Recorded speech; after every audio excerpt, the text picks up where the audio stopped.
सौराष्ट्रे सोमनाथं च श्रीशैले मल्लिकार्जुनम् उज्जैन्यां महाकाल ओंकारममलेश्वरम् परल्यां वैद्यनाथं च डाकिन्यां भीमशङ्करं सेतुबन्धे दुरामेशं नागेशं दारुकावणे वाराणस्यां तु विश्वेशं त्र्यम्बकं गौतमी तटे हिमालये तु केदारं कुशमे सन्त शिवालये एतानि ज्योतिर्लिङ्गानि सायं प्रातः पठन्नरा सप्तजन्म कृतं पापं स्मरणेन विनश्यति।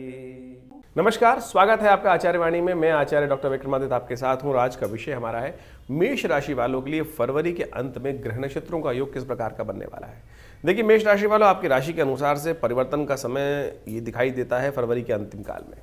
फरवरी का महीना वैसे ही बहुत विशेष परिवर्तनों के साथ आया है और इस बार फरवरी के अंत में तो कई ग्रहों का परिवर्तन का योग बन रहा है।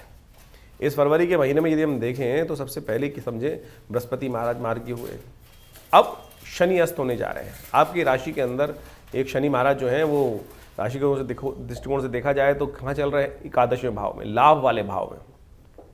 और लाभ वाले भाव में चलते हुए शनि महाराज जो अस्त हो रहे हैं, ये कहीं ना कहीं थोड़ा सा आपके लिए इतना शुभ योग नहीं बना रहे हैं। शनि 30 साल बाद करीब एक राशि में आते हैं और 30 साल बाद ये जाते जाते शनि महाराज आपकी राशि में जो लाभ वाले स्थान में स्वग्रही होकर बैठे हुए थे, ये करीब करीब एक महीना आपके लिए वेस्ट हो गया, हमें ऐसा दिखाई देता है। ऐसे में शनि को थोड़ी ताकत देने का प्रयास अवश्य करें। शनि का ताकत देगा, क्योंकि है बैठे यहीं पर है, अस्त हो रहे हैं, लेकिन ये परिवर्तन की तरफ जा रहे हैं। बुध भी परिवर्तन की तरफ, जो ग्रह नक्षत्रों के दृष्टिकोण से देखें, मंगल भी मार्गी होने जा रहे हैं, विशेष तौर पर बुध उदय भी होने जा रहे हैं। तो ये सब का सब परिवर्तन जो है कई मामलों में आपके लिए अच्छा बनता दिखाई दे रहा है। भाग्य के दृष्टिकोण से तो कुछ न कुछ रास्ता अवश्य बनता दिखाई दे रहा है, कई नई अपॉर्चुनिटीज आपके समक्ष में आ सकती हैं।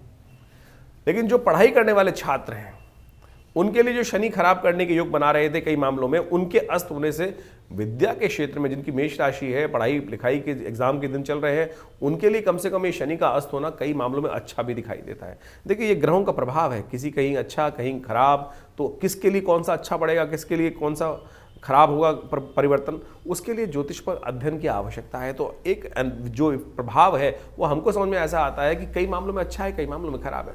व्यवसाय के दृष्टिकोण से लाभ की अच्छी अपॉर्चुनिटी जो बनती दिखाई दे रही थी, वो कहीं रुक जाएंगी, कहीं ना उसमें स्लोनेस आ जाएगी। लेकिन जो छात्र पढ़ाई के लिए आगे बढ़ने का प्रयास कर रहे हैं, उनके एग्जाम है, उनके मामले में शनि जो खराब कर रहे थे, कहीं ना कहीं बुद्धि में जड़ता ला रहे थे, वो अस्त होने के कारण से शून्य हो जाएंगे। तो उनके लिए अच्छा योग बनता दिखाई देगा। इसके साथ साथ पुरुषार्थ, मंगल का मार्गी होना बहुत बढ़िया है, पुरुषार्थ को बढ़ाने के योग बना सकता है, लेकिन आलस को त्यागने की जरूरत है। शुक्र 12वें बैठकर बुध के साथ योग जो बनाएंगे, वो कहीं ना कहीं थोड़ा सा विलासिता ला सकते हैं, तो उसको भी थोड़ा ध्यान रखने की जरूरत रहेगी। तो इसको सिलसिलेवार तरीके से सही समझें कि ग्रह नक्षत्रों के दृष्टिकोण से क्या प्रभाव पड़ेगा। डेट वाइज हम बात कर लें तो सबसे पहले बात कर लेते हैं 24 तारीख सोमवार का अवसर, एकादशी वाले युक्त सोमवार है। इस दिन बहुत सुंदर योग बन रहा है, विजया एकादशी का योग बन रहा है और मंगल भी इस दिन मार्गी होने जा रहे हैं। ग्रह नक्षत्रों के दृष्टिकोण से देखें तो विजया एकादशी विजय देने वाली है, विजय के रास्ते खोलने वाली है। और विजय यानी कहा जाता है भगवान राम ने भी, यदि स्कंद पुराण के अनुसार से देखें तो भगवान राम ने भी रावण से युद्ध करने से पहले इसी विजया एकादशी के दिन व्रत कर कर, विशेष तौर पर समुद्र तट पर बैठकर व्रत कर कर, भगवान का पूजन कर कर उस विजय रथ को आगे बढ़ाया था। तो आप अवश्य जीवन में यदि मुकदमे चल रहे हैं, कुछ कष्ट चल रहे हैं, तो इस दिन का लाभ लेने का अवश्य प्रयास करना चाहिए, इस योग का लाभ लेने का प्रयास करना चाहिए। ग्रह नक्षत्रों के दृष्टिकोण से मन में धर्म का भाव अच्छा रहेगा, धर्म के प्रति इच्छा रहेगी, लेकिन ध्यान रखिएगा, धर्म में व्यक्ति जितना ज़्यादा जाता है उतना सरल हो जाता है। तो जो दुर्जन व्यक्ति होते हैं, कहीं ना कहीं नुकसान पहुँचाने का कार्य कर सकते हैं। इस वक्त ग्रह नक्षत्र का योग ऐसा चल रहा है कि दुर्जन जो है वो अपनी चाल से बाज आने वाले नहीं हैं, वो कहीं ना कहीं शय मात का खेल खेलते रहेंगे। तो इसलिए थोड़ा अलर्ट होकर काम करिएगा। मंगल आपके तृतीय भाव में बैठे हैं, कहीं ना कहीं पुरुषार्थ में कमी ला रहे हैं, तो थोड़ा आपको अलर्ट होकर काम करने की ज़रूरत है। इस बात का ध्यान रखते हुए कार्य करेंगे तो अच्छा रहेगा। मंगल का मार्गी होना आपके लिए एक पॉजिटिव रिजल्ट लाएगा, चीज़ों को अच्छे से आगे बढ़ाने का प्रयास करेगा। भगवान विष्णु का सुंदर स्तवन करें, एकादशी का व्रत रखें, ओम नमो भगवते वासुदेवाय इस मंत्र का जप करें, आपके लिए अच्छा रहेगा। 25 तारीख मंगलवार का अवसर, और द्वादशी तिथि है, उस दिन भौम प्रदोष का योग बन रहा है। ग्रह नक्षत्रों के दृष्टिकोण से परिवर्तन का समय है। चंद्रमा परिवर्तित होकर आपकी राशि के दृष्टिकोण से जहाँ चले गए हैं, बृहस्पति से दृष्ट हो गए हैं और आपकी कार्य सफलता का योग देते दिखाई दे रहे हैं। कार्य में सफलता का योग बनता दिखाई दे रहा है, कार्यों में विजय का योग बनता दिखाई दे रहा है। कहीं ना कहीं किसी न किसी प्रकार से ये 2-3 दिन आपके लिए रिजल्ट्स को लाने वाले दिखाई देते हैं। पॉजिटिव रिजल्ट्स को लाने के योग अच्छे बनते दिखाई दे रहे हैं। भौम प्रदोष है इस दिन। कहा जाता है कि जिनके जीवन में ऋण उनको परेशान कर रहा है, ऋण से निवृत्ति का योग नहीं बन रहा है, तो ऐसे में भगवान ऋण मुक्ति स्तोत्र से, मंगल का ऋण मुक्ति स्तोत्र है, उसका पाठ कर कर भगवान शंकर का सुंदर रुद्राभिषेक जो मीठे जल से करने का जो प्रयास करते हैं, गुड़युक्त जल से करने का प्रयास करते हैं, उनके लिए बहुत लाभ के रास्ते खुलते हैं। तो इस योग के दृष्टिकोण से इस दिन संकल्प लेकर ऋण सूक्त जो है, विशेषकर मंगल का ऋण मुक्ति सूत्र है, उसका पाठ करके आरंभ करना चाहिए। और यदि श्रद्धा के साथ 31 दिन का अनुष्ठान करें तो कहा जाता है उसे ऋण मुक्ति का योग बन जाता है। इस दिन बुध महाराज जो आपकी राशि के दृष्टिकोण से जो 11वें भाव में विद्यमान है सूर्य के साथ, वो उदय होने जा रहे हैं। उनका प्रभाव आपको दिखना शुरू हो जाएगा। शनि अस्त, बुध उदय, और ये अच्छा है, कहीं ना कहीं चीज़ों को पॉजिटिव कर सकता है और बाकी ग्रह भी आपके लिए लाभ की दायक स्थिति बनाते दिखाई दे रहे हैं। 26 तारीख का दिन बहुत विशेष दिन है, महाशिवरात्रि का पर्व है। उस दिन त्रयोदशी तिथि उदया तिथि है। दिल्ली के पंचांग के अनुसार चतुर्दशी शाम को आ जाएगी। तो सुंदर त्रयोदशी चतुर्दशी का संयुक्त होने के कारण से भगवान शंकर का सुंदर पूजा का दिवस। ग्रह नक्षत्रों के दृष्टिकोण से यदि हम प्रभाव देखें, गज केसरी योग विद्यमान है। ईश्वर की कृपा से आशीर्वाद मिलने के पूर्ण योग दिखाई देते हैं। तो श्रद्धा के साथ भगवान का सुंदर स्तवन करना संपूर्ण रूप से कल्याणकारी रहेगा। जो महाशिवरात्रि है उसका शास्त्रों में अद्भुत महत्व कहा गया है। शिवरात्रि का महापर्व इस बार 26 फरवरी को है और इस विशेष 26 फरवरी को आप समझे भगवान शिव की सुंदर आराधना का बड़ा महत्व है। भगवान शिव की विभिन्न शास्त्रों में आदिदेव के रूप में पूजा की जाती है और वो आदिदेव जो है ना सदा कल्याण करने वाले हैं। भगवान शिव की कथा शिवरात्रि के संबंध में समझें कि शास्त्रों में बड़ी विचित्र विचित्र कथाएं उपस्थित हैं। एक कथा तो बहुत ही विचित्र है और उसको प्रैक्टिकल रूप में बहुत सारे लोग समझ भी नहीं पाते हैं। आज हम कोशिश करते हैं आपको वो वास्तविक तौर पे समझाएं। एक कथा चलती है ना कि लकड़हारा था, रात में जंगल में उतर के रुक गया था, रात में जंगल में चला गया और जब उसको शेर इत्यादि विभिन्न जीवों की रात को आवाज़ आ रही थी तो उसको डर लगा, तो किसी ना किसी रूप में पेड़ पर चढ़ गया वो, और पेड़ पे चढ़ गया तो देव कृपा से वो देवयोग से वो जो बिलपत्र का पेड़ था, बिलपत्र के पेड़ पे कांटे भी होते हैं, कांटे चुभते थे, उसको हिलता था और बिलपत्र गिरते थे भगवान शिव के वहाँ नीचे। बाई चांस देवयोग से क्या था, शिवलिंग विद्यमान था भगवान शिव का, और शिवलिंग पर पत्ते उसके हिलने के कारण से गिरते थे। अब लोगों के मन में ये प्रश्न उठ सकता है, बहुत सारे लोग हैं जो बहुत बुद्धिजीवी हैं और बहुत ज्ञान रखते हैं, वो बोले जी हम तो देखा है बिलपत्र हिलाते हैं तब भी पत्ते नहीं करते। भाई फागुन का महीना है, पतझड़ का महीना चल रहा होता है और पतझड़ के महीने में यदि कोई बिलपत्र तोड़ने जाए तो हल्के से हाथ लगाने से ही वो पत्ते झड़ जाते हैं। तो शास्त्र में कथा कहीं गलत नहीं लिखी है भाई, शास्त्र में बिल्कुल प्रमाणित तौर पे लिखी गई है कि बिल्वपत्र के पेड़ पे जैसे ही वो चढ़ा तो रात्रि भर उसको डर तो लग रहा था कि आसपास, और ऊपर वाले का नाम तो ले ही रहा होगा, भगवान का नाम तो सब कोई लेते रहते हैं, वो नाम भी चल रहा था भगवान का। जिस भी उसको अब लकड़हारा रहा होगा तो संस्कृत तो शायद नहीं आती होगी बहुत सारे लोग, लेकिन जिस भी रूप में प्रभु का नाम तो चल ही रहा था और हिलने के कारण से वो बिल्वपत्र भी स्वाभाविक रूप से उसके प्रयास से गिर गिर कर नीचे शिवलिंग पर। देवयोग कृपा कैसे होती है, जब किस्मत जागनी होती है तो कैसे रास्ता बन जाते हैं, हम कहाँ कैसे घेर घोट के पहुँच जाते हैं। वो लकड़हारा भी वहाँ पहुँच गया और उसने जब हिलने के कारण से सुबह भोर काल तक वो नित्य भगवान का सुंदर अभिषेक चलता रहा। कैसे चलता रहा, बिल्वपत्रों के पत्तों के द्वारा अभिषेक चलता रहा। सुबह भगवान शंकर साक्षात उपस्थित हुए, उनका दर्शन, उसको लाभ प्राप्त हुआ और भगवान ने मनोरथ सिद्ध किए।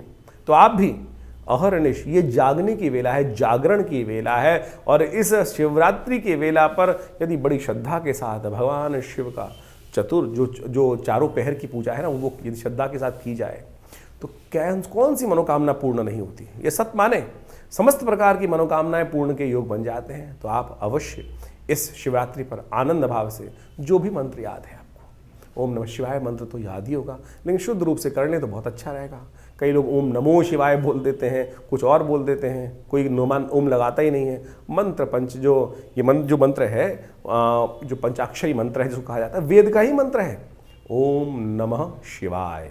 इस मंत्र का अवश्य जप करें, भगवान की कृपा से इनके द्वारा ही करें। यदि रुद्र अष्टाध्यायी का पाठ करते हुए भगवान का शिव का अभिषेक दूध से, दही से, घी से, भस्म रूप के करके उन सब का अभिषेक करने की सुंदर व्यवस्था बना सकें तो उसका तो कहना ही क्या है। समस्त मनोरथ सिद्ध करने के लिए सुंदर सुंदर रूप से शास्त्र में इतनी सुंदर सुंदर प्रमाण उपस्थित है कि अनेक अनेक प्रकार के शिवलिंग हैं। सबसे बढ़िया श्रेष्ठ जो पूजा की जाती है पार्थिव शिवलिंग की, जो कहा जाता है कि मिट्टी की बना हुआ शिवलिंग वो जीवन के यथार्थ को भी समझाता है। भगवान की यथार्थ जीवन को समझकर यदि उसकी रूप से पूजा आनंद भाव से कर ली जाए तो समस्त मनोरथ सिद्ध होने के योग बन जाते। शिवराज विजय कल्प में तो इसके बारे में अद्भुत कथा उपस्थित है कि भगवान शिव का शिवलिंग के रूप में जब पूजन आरंभ हुआ, कहा जाता है बड़ी लंबी चौड़ी कथा आती है शास्त्र के अंदर। एक बार बड़ी विचित्र कथा है, हमने कई बार लोगों को के समक्ष कथा को रखा भी है। शिवराज विजय कल्प के अंदर जो कथा आती है, एक बार भगवान ब्रह्मा को इच्छा हुई कि मैं संसार को मैंने रचा है और संसार को देख कर आऊँ कि किस प्रकार से संसार चल रहा है। वो संसार में जहाँ भी जा गए तो बड़ा विचित्र स्थिति बनी कि ब्रह्मा जो इस संसार के रचयिता ब्रह्मा जी स्वयं आए हैं, शास्त्र जो इस प्रकृति के पिता आए हैं और उनका पूजन सब जगह हो रहा है। जिस भी आश्रम में जाएं सब लोग मंत्र ध्वनि से उनका खासतौर पर स्वागत करें, पूजन करें। और धीरे धीरे जैसे पूजन होता गया, कहा जाता है कि ब्रह्मा का जी का अहंकार भी बढ़ता चला गया और वो सब जगह उपस्थित होते होते कहा जाता है कि सब लोकों पे घूमते घूमते जब अंत में विष्णु लोक पहुँचे, भगवान विष्णु योग निद्रा में शेष शैया पर और शीश सागर के अंदर विश्राम कर रहे थे, योग निद्रा में थे। योग निद्रा का मतलब समझें, योग निद्रा का बारे में यदि कथा समझी जाए, क्योंकि योग निद्रा जो शब्द है आज की तारीख में तो लोग छोटे छोटे हैं ध्यान योग कराते हैं और वो केवल लोगों को व्यक्ति को सुलाकर उसी को योग निद्रा कह देते हैं, लेकिन योग निद्रा शास्त्र में जो वर्णित है वो भगवान विष्णु के लिए ही आती है। कारण क्या है? निद्रा एक साधारण निद्रा, एक योग निद्रा है जो भगवान विष्णु ही जाते हैं जिस निद्रा के अंदर। कहाँ जा रहे हैं? वो सहस्त्र फन वाले नाग के जो फन उभाए बैठा है उसकी गोद में, उसकी पूंछ के ऊपर आसन बनाकर भगवान विष्णु उस पर विराजमान है और सो रहे हैं। निद्रा, आप अपने कमरे में सोने जाते हैं और यदि कोई कीड़ा एक छोटा सा आ जाए, एक छोटा सा मच्छर ही आ जाए, भुन भुन भुन करता रहे, या कोई ऐसी कोई स्थिति बन जाए, कुछ और कोई जीव घुस जाए उसके अंदर, क्या आप सो पाएंगे? निद्रा का मतलब होता है शांति। सब चीज़ से व्यक्ति अपने आप को ये सोचे हटा ले और उसमें सुकून में रहे और ये भावना रहे कि यहाँ मैं सुरक्षित हूँ, तभी तो व्यक्ति सो सकता है, तभी सो सकता है व्यक्ति। लेकिन भगवान विष्णु जहाँ उस सहस्त्र फन वाले नाग के ऊपर आसन बनाकर वो बैठा हुआ है और उसके जहाँ फन फैलाए वो बैठा है और उसके गोद में भगवान विष्णु विश्राम कर रहे हैं, सो रहे हैं। कैसे सो सकते? मृत्यु साक्षात ऊपर विराजमान है। वो भगवान योग निद्रा में, योग माया की कृपा से भगवान जो कथा आती है दुर्गा सप्तशती के अंदर, जिसमें कहा गया है कि ब्रह्मा की जो प्रार्थना करते हैं, विश्वेश्वरीं जगद्धात्रीं स्थिति संहार कारिणीं निद्रां भगवतीं विष्णुरुतलां तेजसा प्रो ब्रह्मोवाच तुम स्वाहा तुम स्वाहा। ब्रह्मा जी प्रार्थना कर रहे हैं योग निद्रा की, योग माया जी की कि हे योग माया जी, भगवान को जगाओ। जो मधुकैटभ राक्षस हैं वो इस संसार को खाए चले जा रहे हैं, समाप्त करते चले जा रहे हैं। तब उन्होंने प्रार्थना करी, तब उन्होंने योग निद्रा से भगवान को बाहर लाने के लिए योग माया जी से प्रार्थना करी। तो यहां योग माया जी से प्रार्थना करें, लेकिन उससे पूर्व जो घटना घटी, जिसके अंदर कहा गया कि भगवान विष्णु योग निद्रा में विश्राम कर रहे थे, तो वहां पर ब्रह्मा जी जब पहुंचते हैं वहां पर, तो कहा जाता है कि ब्रह्मा जी को अहंकार हो चुका था सब जगह घूमते घूमते कि सब संसार के रचयिता भगवान ब्रह्मा के रूप में जब वहां उठ रहे थे, तो ब्रह्मा जी ने कहा विष्णु जी तो उठे नहीं, इस संसार का रचयिता तुम्हारा पिता यहां उपस्थित हुआ है। ब्रह्मा जी ने जब ये वाक्य बोला तो भगवान विष्णु निद्रा से धीरे धीरे बाहर जागे और बोले मेरा पिता? उन्होंने कहा ब्रह्मा जी आप मेरे नाभि कमल से उत्पन्न हुए तो आप हमारे पुत्र हुए, हम आपके पुत्र नहीं। लेकिन कहा जाता है कि ब्रह्मा जी अहंकार के वश जो नेत्र थे उनके बदल चुके थे और अहंकार के वश सत्य समझ नहीं पा रहे, शालीनता भी समाप्त हो चुकी थी। तो कहा गया बुलाया जाए संसार में समस्त वेदों को, समस्त ऋषियों को, सब ऋषि इत्यादि सबको बुलाया गया। सबसे पूछा गया कि बताओ भाई कौन बड़े, भगवान विष्णु बड़े या महाराज भगवान ब्रह्मा बड़े? कोई निर्णय नहीं दे पाया, कौन किसको बड़ा मानने का प्रयास करे, कौन किसको बड़ा बताए, सब चुप। कहा जाता है ठीक है, दोनों में निर्णय हुआ भगवान विष्णु और भगवान ब्रह्मा के अंदर कि चलो युद्ध हो जाए। कहा जाता है कि भयंकर युद्ध हो, जब दो पराशक्ति संसार में आपस में लड़ती तो क्या होता, संसार में का ही क्षय होता। तो जैसे ही दो पराशक्ति आमने सामने युद्ध के लिए आई तो कहा जाता है कि एक ज्योतिर्लिंग स्वरूप जो स्तंभ था वो उस धरा से निकलता चला गया, क्षीर सागर से निकलते हुए आकाश मार्ग में ऊपर चलता चला गया और नीचे भी बढ़ता चला गया। दोनों के मुख से एक साथ निकला, ये क्या? आकाशवाणी हुई, कहा जाता है शिवराज विजय कल्प के अनुसार से कि तुम भी नहीं जानते, तुम भी नहीं जानते, जो इसकी था और जो इसका उद्गम और ऊपर जो उसको पता लगा लाएगा वही बड़ा माना जाएगा। कहा जाता है भगवान ब्रह्मा बगुला बन के ऊपर उड़ गए और भगवान विष्णु वराह रूप धारण करके धरा के अंदर चले गए उसकी था पता लगाने के लिए, उद्गम स्थान पता लगाने के लिए, और उसका अंत पता करने के लिए ब्रह्मा जी ऊपर उड़ते रहे। कालांतर तक बहुत लंबे समय तक उड़ते रहे, पता नहीं चल पा रहा था कुछ भी। लेकिन अंत में कहा जाता है कि ऊपर उड़ते उड़ते उन्होंने देखा कि एक केतकी का पुष्प कहीं से गिरता हुआ आ रहा था। अंदाजा लगा लिया ऊपर से कहीं से आ रहा होगा, चोंच में पकड़ लिया और नीचे जहां पर ये सारी कथा आरंभ हुई थी वहीं उपस्थित हुए वापस आकर। ब्रह्मा जी की समझ देखा कि विष्णु जी तो पहले ही वहां पर उपस्थित हैं। तो विष्णु जी से उन्होंने पूछा कि आप पता लगाया है कहाँ इसकी था, नीचे कितनी गहरी है? भगवान विष्णु ने कहा नहीं, मैं तो नहीं पता लगा पाया। भगवान ब्रह्मा से पूछा हाँ आप? तो भगवान ब्रह्मा ने उसी वक्त, उनके पंचमुखी कही जाते, भगवान ब्रह्मा जो थे पंचमुख वाले थे उस समय। कहा जाता है कि उन्होंने एक मुख से मिथ्या भाषण किया। हाँ देखो, ये केतकी का पुष्प जो है गवाह के रूप में लेके आया हूं ऊपर से। कहा जाता है कि उसी वक्त वो स्तंभ जो था, ज्योति स्तंभ, वो फटा, उसमें से भगवान शंकर शिवलिंग में से, वो जो शिवलिंग के रूप में स्तंभ के ऊपर से उपस्थित हुए और उन्होंने त्रिशूल से भगवान ब्रह्मा का वो सिर काटा। कहा कि साक्षात तुम ब्रह्मा होकर मिथ्या भाषण करते हो, आज से तुम चतुर्मुख हुए। उससे 5 पंचमुख से भगवान ब्रह्मा का जो पंचमुख शरीर था, सिर था, वो चतुर्मुख हुआ। ब्रह्मा जी को कहा गया कि आज से ये अपराध के कारण से आपकी पूजा नहीं की जाएगी। तो उस दिन से त्रिदेवों के अंदर भगवान ब्रह्मा जी की पूजा होनी बंद हुई। शास्त्र के दृष्टिकोण से इस कथा को समझाया गया है कि इस प्रकृति के अनुसार से पाप करने से, गलत कार्य करने से, कोई भी कार्य करेगा, कोई भी गलत होगा, साक्षात वो त्रिदेव भी हो तो वो भी अक्षम्य है। ये हमारी संस्कृति है, ये हमारी संस्कृति है। और उस दिन से कहा जाता है कि जब भगवान विष्णु को बड़ा माना गया, पालक के रूप में उनको उपस्थित किया गया और उनकी आराधना सर्व जगह होती आई है और होती उसी रूप में रही। लेकिन ये संसार के इस कथा का आदि भौतिक आदि दैविक रहस्य को समझने का प्रयास करें, हम केवल फीचराइज ना करें, केवल इसको शाब्दिक रूप में कथा कर कर हम एक धर्म का किसी और स्वरूप लोगों को समझाने का प्रयास करें, वो नहीं है। इस कथा का वास्तविक मूल क्या है कि विशेष तौर पर यह है कि ये अगर इस संसार में सनातन के अंदर हर चीज जो है वो बिल्कुल साफ सुथरी उपस्थित की गई है। इस कथा को शिवराज विजय कल्प में जो समझाया गया है वो भगवान शिव को कहा जाता है कि शिवलिंग की पूजा उसी दिन से, वो शिवलिंग क्या है ये हमने कथा उपस्थित करी, शिवलिंग का अर्थ समझाने के लिए उपस्थित करिए। लोगों ने शिवलिंग को आज की तारीख में कुछ और उपस्थित कर दिया है। शिवलिंग वास्तविक तौर पर उस दिन से उस शिवलिंग का प्रादुर्भाव हुआ जो ज्योतिस्तंभ के रूप में उपस्थित था, जिसके जो बीच में आके खड़ा हो गया था। शिवलिंग भगवान शिव का कुछ और स्थिति नहीं है, इसको जो गलत लोग उपस्थित कर देते हैं, वो चिन्ह मात्र है, ईश्वर का चिन्ह है, एकेश्वरवाद का प्रतीक है। उसके हाथ पैर आंख नाक कान जरूरत नहीं है उसको चलने की, वो चले बिन पाद पैर के चलता है, बिन कान के सुनता है, बिन नेत्रों के देखता है, सर्वरूप हर रूप में उपस्थित है, कण कण में उसकी उपस्थिति है। इस रहस्य को हमको समझने का प्रयास करना चाहिए। तो इस कथा को इस रूप में समझे कि शिवलिंग कुछ और नहीं, एकेश्वरवाद का प्रतीक है, उस चिन्ह का प्रतीक है, उस ज्योति स्वरूप में प्रतीक है। शिवलिंग आप ज्योति जलाते हैं, उस ज्योति में जो बीच में वो काले काले रंग का एक स्वरूप दिखाई देता है, वही वास्तविक तौर में एकेश्वरवाद का प्रतीक है, वही चिन्ह स्वरूप है। उस चिन्ह पिंडी के रूप में हम उस एकेश्वर परमात्मा की आराधना करने की बात करते हैं। तो ज्योतिर्सिंह भगवान शंकर का जो शिवलिंग रूप में विद्यमान है वो कुछ और मन में भ्रांति न उत्पन्न करने का प्रयास करें।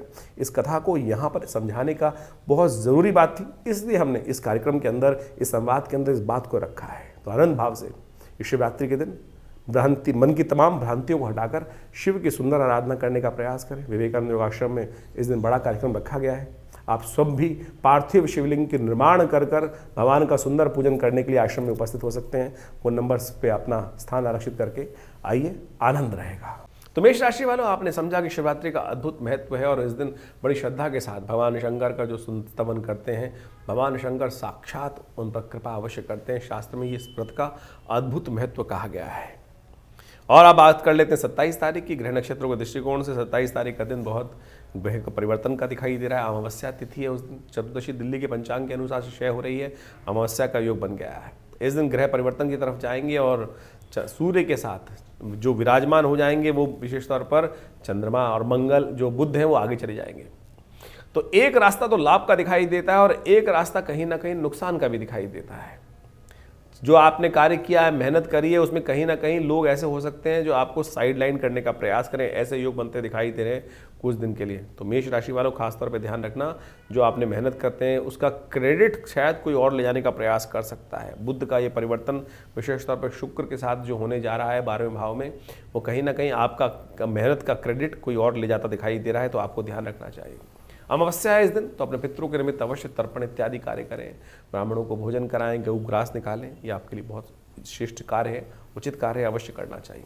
28 तारीख का दिन शुक्रवार का दिन है और उस दिन फागुन का शुक्ल पक्ष आरंभ होगा। इस दिन ग्रह नक्षत्रों के दृष्टिकोण से जो ग्रह योग का योगा योग बन रहा है वो आपके लिए जो विशेष तौर पर कहीं ना कहीं से लाभ मिलने के योग बनते दिखाई दे रहे हैं। चंद्रमा का थोड़ा बल देने का प्रयास करें, दूध का दान करने का प्रयास करें, गौ सेवा करने का प्रयास करें, ग्रह कहीं ना कहीं लाभ दे सकते हैं। ग्रहों का योगा योग आपने समझा। जिस प्रकार से ये फागुन का महीना है और इस फागुन के महीने में विभिन्न प्रकार के योग बनते हैं, आध्यात्मिक दृष्टिकोण से ये फागुन का महीना बड़ा अद्भुत बोला जाता है। तो यदि हम भारतीय पंचांग के अनुसार से बात करें तो अंतिम मास माना जाता है। ये ऐसा महीना है कि जो आनंद की तरफ ले जाता है। प्रकृति प्रस्फुटित हो रही होती है, प्रकृति में विभिन्न रंग प्रस्फुटित हो रहे होते हैं। आनंद का, प्रेम का, समर्पण का, आध्यात्मिक उन्नति का विशेष तौर पर बड़े विभिन्न प्रकार का महीना माना जाता है। कितने सुंदर उत्सव इस मास में उपस्थित होते हैं। होली, धुलेंडी और तो और शिवरात्रि का महापर्व, भगवान कृष्ण की सुंदर आराधना का पर्व, शिव की सुंदर आराधना का पर्व, ये इस समय विद्यमान होता है। और इस बार तो खासतौर पर फागुन की यदि हम बात करें तो कई ग्रहों का योगा योग बड़ा विचित्र तौर पर बनकर तैयार है। इस समय में भगवान शिव की आराधना का तो सुंदर योग बन ही रहा है। कहा जाता है कि एक बार भगवान शिव की सुंदर आराधना यदि उस शुभ योग में कर ली जाए, कथा आपने सुनी, इस कार्यक्रम में हमने वो कथा उपस्थित करी कि कैसे लकड़हारा अनायास ही उस वृक्ष के ऊपर विद्यमान था, हिलता था और उसकी वजह से वो पत्ते गिरते थे और भगवान की कृपा अनायास ही कर्म करने से प्रसन्न हो जाती है। तो सुंदर सोचें कि कितना सुंदर वेला है। अनायास ही हमारे कर्म से भगवान प्रसन्न हो सकते हैं और जो श्रद्धा के साथ, आनंद के साथ, पूर्ण विवेक के साथ और विश्वास के साथ यदि प्रार्थना करते होंगे तो उनके तो कितने जीवन के दुष्कर्म जो हैं, पाप जो हैं, वो क्षय हो जाते हैं। और ऐसे में ये सुंदर वेला जो विद्यमान है, इसमें कई ग्रहों का योगा योग जैसे हमने आपको वर्णित किया वो बन ही रहा है। कई ग्रह परिवर्तन की तरफ गए। शनि महाराज सबसे इंपॉर्टेंट परिवर्तन की तरफ जो जा रहे हैं वो बहुत महत्वपूर्ण है। शनि अस्त जो हो रहे हैं फागुन के महीने में, जो अस्त होने का योग बन रहा है, जो बना है विशेष तौर पर, वो बहुत ही महत्वपूर्ण है। उसको तो विशेष तौर पर उसका लाभ आपको लेने का प्रयास करना चाहिए। मंगल परिवर्तन की तरफ चले गए और तो और साथ साथ बुध भी राशि परिवर्तन करने का योग बना रहे हैं। तो ये सारों का सारा योग जो है बहुत ही विशेष है। इसके अंदर खास तौर पर एक बात और भी समझें कि ये जो मौसम है, ये परिवर्तन का आध्यात्मिक तौर पर बड़ा महत्वपूर्ण मौसम माना जाता है, परिवर्तन का प्रतीक माना जाता है। बसंत का वास्तविक स्वरूप जो है इसी महीने में प्राप्त होता है। आध्यात्मिक दृष्टिकोण से उन्नति करने के लिए सुंदर मास प्राप्त है। इस समय में कई ग्रहों का योगा योग जो हमने बताया आपको, 5 बृहस्पतिवार का योग बन रहा है। और साथ साथ यदि इस पक्ष की बात करें, प्रथम पक्ष की यदि हम बात करें, फागुन का प्रथम पक्ष कृष्ण पक्ष जो है, इसके अंदर एक छठी तिथि बढ़ी और अमावस्या घट गई। और ऐसे में ये योगा योग जो है एक ही पक्ष में एक तिथि घट जाना और एक तिथि बढ़ जाना, विशेष तौर पर ये एक विशेष तौर पर थोड़े भाव के लिए जो लोग कार्य कर रहे हैं, जो बिजनेस कर रहे हैं, कई प्रकार के कार्य कर रहे हैं, उनके लिए बड़ा सावधानी भरा है। व्यवस्थाएं बदल सकती हैं। साथ साथ पूरे विश्व के दृष्टिकोण से हम यदि देखें तो ये फागुन के अंदर जो 5 बृहस्पतिवार का योग बन रहा है, ये कहीं ना कहीं अशांति को भी बढ़ाता है। कहीं ना कहीं कुछ ना कुछ इस वक्त देखें किसी प्रकार की स्थिति चल रही है, युद्ध चल ही रहे हैं, कई बहुत सारी व्यवस्थाओं के अंदर, बहुत सारे देशों के अंदर, पश्चिम देशों के अंदर व्यवस्थाएं चल रही हैं। उनमें कभी भी कोई भी बड़ा घटना घट सकती है और वो विश्व को अशांति की तरफ ले जा सकती है। वहीं यदि हम बात करें कई प्रकार से ग्रहों की और की योगा योग की, मंगल ग्रह परिवर्तन की तरफ बहुत महत्वपूर्ण योग बना रहे हैं। और इस मंगल के योग को हमें जीवन में परिवर्तन करने का सुंदर प्रयास जो हमारी आप राशि के अनुसार से हमने आपको बताया है, ये उपाय बड़े सरल हैं। देखिए, हम इस कार्यक्रम के माध्यम से आपके समक्ष जो ये उपाय बताने का आपको प्रयास करते हैं वो सीधे साधे उपाय, पौराणिक मत के अनुसार से वो उपाय आपके समक्ष उपस्थित करते हैं। आमतौर पे ज्योतिष की जो विभिन्न स्थितियां हैं वो ऐसी बन गई हैं योगों के अनुसार से कि वो विशेष तौर पर जो योग बताते हैं कि वो टोटकों में फंसा दिया है। लेकिन हम ज्योतिष के माध्यम से पौराणिक कथाओं को जोड़ते हुए आपके समक्ष वो सीधे साधे प्रयोग जो विभिन्न शास्त्रों में वर्णित है। देखिए, भारतीय पंचांग को यदि आप समझें और उसके साथ साथ उन पंचांगों के अनुसार से जो योग बनते हैं, उत्सव बनते हैं, उनका शास्त्रोक्त महत्व जो है वो पुराण इत्यादि ग्रंथों में, वेद इत्यादि ग्रंथों में, उपनिषद इत्यादि ग्रंथों में बहुत सुंदर रूप से उपवर्णित है। वहाँ किस जीवन के, किस व्यक्ति के जीवन में क्या समस्या आई, वो जो कथाएं हैं वो वही हैं, वो सूत्र बता रही हैं, समझा रही हैं कि किस प्रकार से उसने जीवन में कष्ट दूर किए। तो आप भी उन रहस्यों को समझने का प्रयास करेंगे तो हम उस दिन के अंदर जो कथा पढ़ी, जो विशेष तौर पर तिथि पढ़ी, उसके अनुसार से कौन सा वार पढ़ा, क्या योग बनाया, किस प्रकार से हम उन चीज़ों को कर कर अपने जीवन के कष्टों को दूर कर सकते हैं, वो हमें समझना चाहिए। लेकिन आज ज्योतिष के अंतर्गत केवल दुकानें खुल गई, किसी ने नग बेचना शुरू कर दिया, किसी ने कुछ और बेचना शुरू कर दिया है। तो आप ये समझें, हम किसी को तिरस्कार नहीं कर रहे हैं। इस संसार में हर पदार्थ का कहीं ना कहीं लाभ है। पत्थर भी, जो नग भी कहीं ना कहीं लाभ देते हैं। लेकिन सोचे तो सही, क्या वो असली रूप में मिल भी रहे हैं हमको? आप सीधी तरह से हींग लगे ना फिटकरे रंग चोखा हो, जो उपाय हम आपको शास्त्र के दृष्टिकोण से जो बताया, कथा है, व्रत है। आप सोचिए, सत्यनारायण की कथा इतनी सुंदर रूप से शास्त्र में वर्णित है, श्रद्धा का समर्पण है, भगवान के समक्ष बैठकर विश्वास से मंत्र जप कर कर हम यदि कार्य कर लें तो क्या दिक्कत लगती है आपको? उसमें परमात्मा भी प्रसन्न होगा, आपका हृदय भी प्रसन्न होगा, और जितना अध्यात्म की तरफ जाएंगे, सरलता का कहीं ना कहीं आपके मनोमस्तिष्क में उदय होने का योग बन जाएगा। तो ज्योतिष को इसी रूप में हम समझें तो बहुत कल्याणकारी योग बन सकते हैं। इसके साथ साथ आपकी जन्मपत्री को भी बहुत अच्छे से विवेचना करने की आवश्यकता है। बहुत सारे लोग कई बार कटाक्ष के तौर में कई बात बोलते भी हैं। बहुत सारे लोग बोलते हैं कि भाई आप कैसे पूरे विश्व को 12 राशियों के अंतर्गत बांट सकते हैं? नहीं, बिल्कुल नहीं बांटा जा सकता।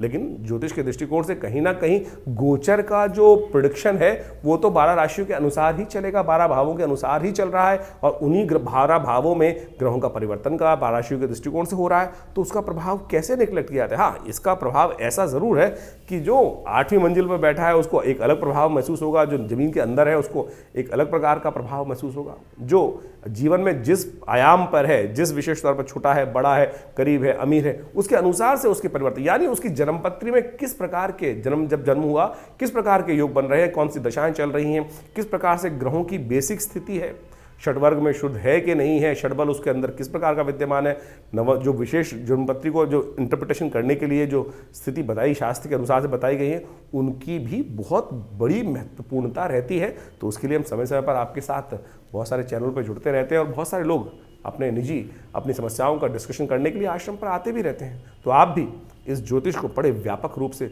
समझते हुए जीवन के सार को समझने का प्रयास करेंगे तो बहुत अच्छा रहेगा। तो हम जो आपके समक्ष प्रेडिक्शन करते हैं, आपके मन में कोई प्रश्न चल रहा हो, चिंता ना करें, आप हमारे इस चैनल के माध्यम से प्रश्न व्हाट्सएप पे भेज सकते हैं। अवश्य हम जल्दी से जल्दी उनके निदान देने का प्रयास करेंगे। बहुत सारे लोगों के प्रश्न आते हैं, उनको प्रश्नों निदान भी दिया जाता है। और साथ साथ जो यदि रविवार को आप प्रत्यक्ष रूप से मिलना चाहते हैं तो आश्रम पर सुंदर व्यवस्था रहती है, आप आके मिल सकते हैं। और इस दौरान तो एक बहुत बड़े उत्सव भी रहने वाले, शिवरात्रि का महापर्व, जिसके बारे में हमने आपको बताया है। शिवरात्रि का जो महापर्व है वो बहुत सुंदर रूप से, व्यापक रूप से विवेकानंद योगाश्रम में मनाया जाता है। पार्थिव शिवलिंग का सुंदर निर्माण किया जाता है। सबसे श्रेष्ठ शिव की जो पूजा है, आराधना है, वो पार्थिव शिवलिंग के रूप में ही है। और उनके अंतर वो शिवलिंग की प्रतिष्ठा, जितने भी लोग बैठते हैं वो सब लोग अपने अपने शिवलिंग का निर्माण, 108 शिवलिंग का निर्माण करते हैं। फिर उनका पंचोपचार पूजन किया जाता है, षोडशोपचार पूजन किया जाता है। फिर रुद्राभिषेक की पूरे अष्टाध्यायी के द्वारा उनका अभिषेक होता है, और फिर सुंदर रूप से यज्ञ इत्यादि कर कर भगवान का सुंदर स्तवन शिवरात्रि के दिन विवेकानंद योगाश्रम में किया जाने की सुंदर व्यवस्था हो रही है। आप अपना स्थान उसमें आरक्षित करा सकते हैं और सुंदर रूप से हमारे साथ बैठकर भगवान शिव की सुंदर आराधना उस शिवरात्रि के महापर्व पर करिएगा। देखिएगा, बिल्कुल वैदिक रीति के अनुसार से हम सुंदर रूप से उस रुद्रा अष्टाध्यायी का, रुद्री का पाठ करते हुए भगवान का सुंदर पूजन चलता है। आप भी यदि उसमें सम्मिलित हो, दिव्य स्थान है, माँ भगवती का सुंदर शिव विग्रह वहाँ उपस्थित है हमारे आश्रम पर दिल्ली में, लक्ष्मीनगर क्षेत्र में विवेकानंद योग आश्रम, जो पीताम्बरा पीठाधीश्वर जो भगवान पीठ है भगवती का है, और वहाँ उस पीठ पर भगवती का सुंदर दर्शन कर कर आप अपने कष्टों को दूर करने के लिए भगवती के सामने प्रार्थना भी कर सकते हैं, और भगवती सुनती हैं। हमने विशेष रूप से ये सिद्ध स्थली, सिद्ध मूर्ति के सामने देखा, हजारों लोग आते हैं और उनकी मनोकामना सिद्ध होती है। आप भी हमारे इस कार्यक्रम में जुड़ें, और बहुत सारे उत्सव समय समय पर होते ही रहते हैं, उसके बारे में हम आपको अवगत कराते ही रहते हैं। तो इस कार्यक्रम में भी शिवरात्रि के महापर्व पर जो होने वाला कार्यक्रम है उसमें अवश्य सम्मिलित हों। ईश्वरी कृपा से मनोकामना सिद्धि के योग भी बनेंगे, कष्ट भी दूर होंगे और आपके जीवन में कोई प्रश्न चल रहा हो तो उसका निदान जानने के लिए व्यवस्था हमने आपके समक्ष उपस्थित करी।